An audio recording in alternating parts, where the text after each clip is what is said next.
समास 8वा. प्रचित निरूपण. श्रीराम.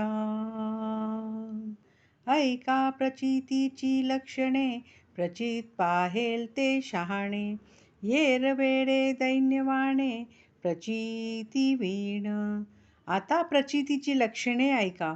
जो स्वानुभव घेऊन कुठल्याही गोष्टीची पारख करतो तो शहाणा समजावा. जे कोणी प्रचिती घेत नाहीत ते वेडे आणि दैन्यवाणे जाणावेत. नाना रत्ने नाना राणी, परीक्षून न घेता हाणी. प्रचित न येता निरूपणी, बैसोच नये.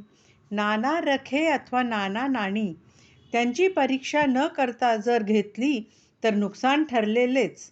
ज्या निरूपणात वक्याचा स्वानुभव प्रकट होत नसेल ते ऐकायला बसूच नये. सुरंग शस्त्र दमून पाहिले, बरे पाहता प्रचितीस आले. तरी मग पाहिजे घेतले, जाणते पुरुषी. घोडा व शस्त्र यांना आधी अजमावून पाहिले पाहिजे व बरे आहे अशी प्रचिती आल्यावर मग ते जाणत्या पुरुषांनी खरेदी केली पाहिजे.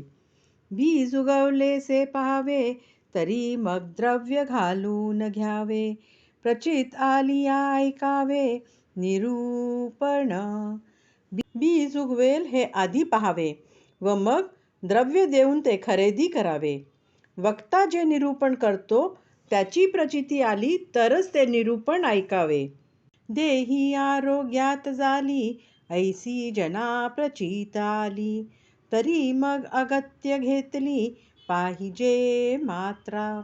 एखाद्या औषधाने रोग्याला बरे वाटून आरोग्य प्राप्ती झाली अशी लोकांना प्रचिती आली असेल तर ती मात्रा अगत्याने घ्यावी.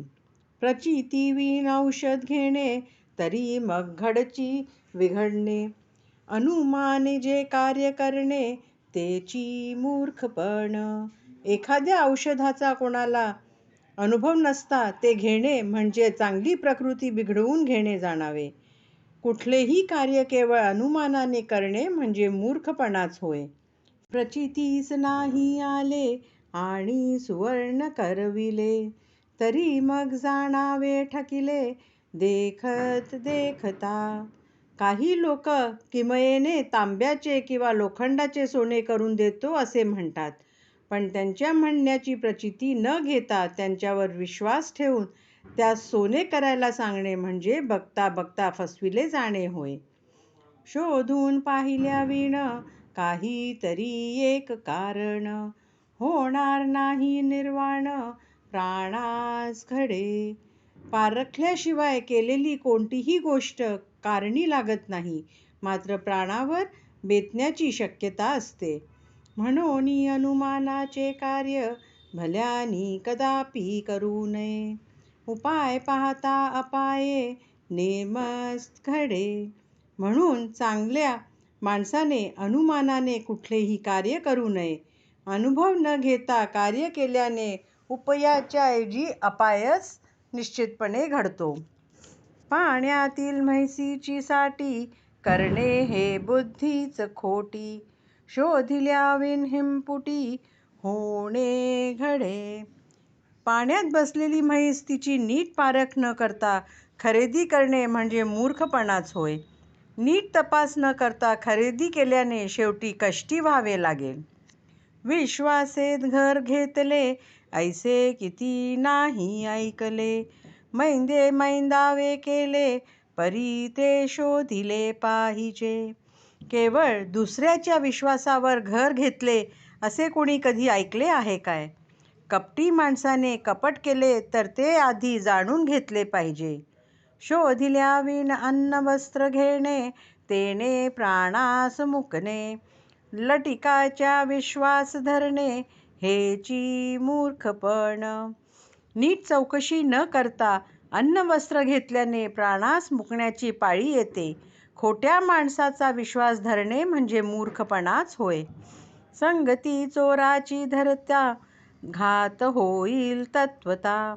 ठकू सिंतरू शोधिता, ठाई पडे.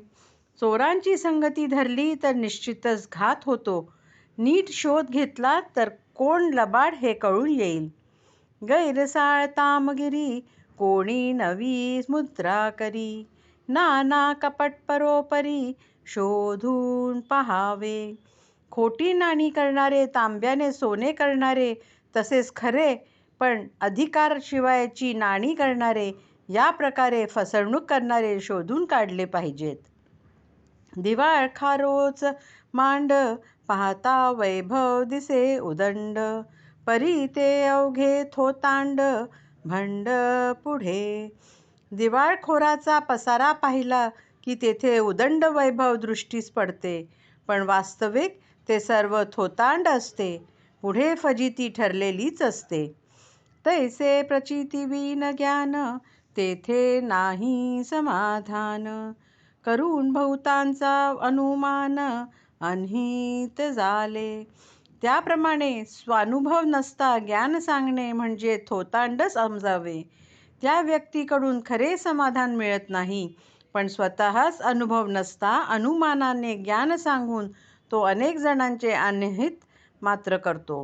मंत्र यंत्र उपदेसिले नेणते प्राणी ते गोविले, जैसे झाकून मारिले दुखणाईत. अनुभव नसताना मंत्र यंत्रादींचा उपदेश करून अज्ञानी लोकांना ते फसवतात. एखाद्या दुखणे कर्याला झाकून ठेवून नंतर मागवे तसा प्रकार होतो. वैद्य पाहिला परी कच्चा तरी प्राण गेला पोराचा, येथे उपाय दुसऱ्याचा काय चाले. एखाद्याचा मुलगा आजारी असता त्याने औषधोपचार करण्यासाठी वैद्य आणला, पण तो वैद्य होता अर्धवट ज्ञान असलेला. त्यामुळे त्याच्या औषधाने त्या पोराचा प्राण मात्र गेला, तर तेथे दुसऱ्याचा काय उपाय चालणार. दुःखे अंतरी जिजे आणि वैद्य पुसता लाजे, तरीच मग त्यासी साजे आत्महत्या रे पण. एखादा माणूस दुखण्याने आतल्या आत झिजत चालला आहे, पण वैद्याने दुखण्यासंबंधी प्रश्न केल्यावर त्यास काही सांगण्यास लाजू लागला, तर त्याने आपलाच आपण घात करून घेतला असे म्हणावे लागते. जाणत्यावरी गर्व केला तरी नेण्याकरिता बुडाला, येथे कोणाचा घात झाला बरे पहा.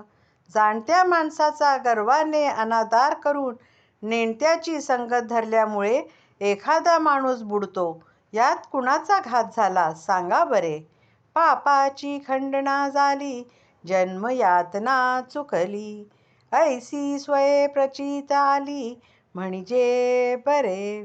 पाप सर्व नष्ट झाले, परत जन्मास यावे लागणार नाही अशी आपल्याला प्रचिती आली पाहिजे. परमेश्वरास ओळखिले आपण कोणसे कळले, आत्मनिवेदन झाले म्हणजे बरे. परमेश्वराचे खरे स्वरूप स्वतः अनुभवाने जाणले व आपण कोण ह्याचाही अनुभव घेऊन आत्मनिवेदन झाले म्हणजे बरे. ब्रह्मांड कोणे केले कासयाचे उभारले, मुख्य कर्त्यास ओळखिले म्हणजे बरे. ब्रह्मांडाचा कर्ता कोण, याची उभारणी कशी झाली आणि मुख्य कर्ता कोण, हे सर्व ज्ञान होणे अत्यंत आवश्यक आहे. येथे अनुमान राहिला तरी परमार्थ केला तो वाया गेला, प्राणी संशयी बुडाला प्रचिती विण.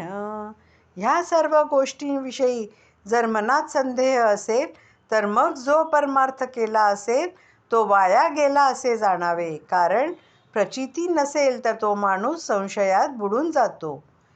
हे परमार्थाचे वर्म लटिके बोले तो अधम, लटिके मानी तो अधमोद्धम येथार जाणावा.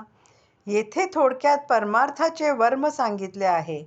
हे खोटे आहे असे जर कुणी म्हणेल तर तो माणूस अधम आहे असे जाणावे, आणि जो या वर्मास खोटे मानील तो खरोखरच अधमाधमच जाणावा. येथे बोलण्याची झाली सीमा नेणता न कळे परमात्मा, असत्य नाही सर्वोत्तमा तू जाणसी.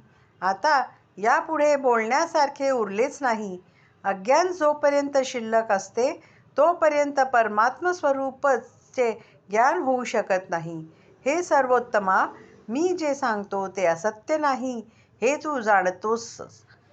माझे उपासनेचा बडिवार ज्ञान सांगावे साचार. मिथ्या बोलता उत्तर प्रभूस लगे. माझ्या उपासनेची थोरवी हीच आहे की खरोखर सत्य असेल तेच ज्ञान लोकांना सांगावे. मी जर मिथ्या बोलेन तर दोष प्रभूला लागेल. म्हणून सत्यची बोलिले कर्त्यास पाहिजे ओळखिले. मायोद्भावाचे शोधिले पाहिजे मूळ. म्हणून जे सत्य आहे तेच सांगितले जात आहे. खस करता कोण हे साधकाने ओळखले पाहिजे. तसेच माया कोठे व कशी उत्पन्न झाली याच्या मुळाचाही शोध घेतला पाहिजे. तेची पुढे निरूपण बोलिलेची बोलिले प्रमाण. श्रोती सावध अंतकरण घातलेची घालावे. तेची निरूपण पुढे केले जाईल. पूर्वी जे बोलले गेले आहे तेच परत बोलावे लागत आहे. तरी श्रोत्यांनी सावध होऊन पूर्ण लक्ष द्यावे. सूक्ष्म निरूपण लागले तेथे बोलिलेची मागुते बोलिले. श्रोत्यास पाहिजे उमजले म्हणूनिया. सूक्ष्म विषयाचे निरूपण करायचे असल्याने श्रोत्यांना ते नीट उमजावे म्हणून पूर्वी बोललेलेच फिरून बोलणे भाग पडत आहे. प्रचित पाहता निकट उडोन जाती परिपाठ. म्हणून हे खटपट करणे लागे. स्पष्ट व सूक्ष्म अनुभवाचा विचार केला की रूढीचे खंडन होते. म्हणून हे खटपट करावी लागते.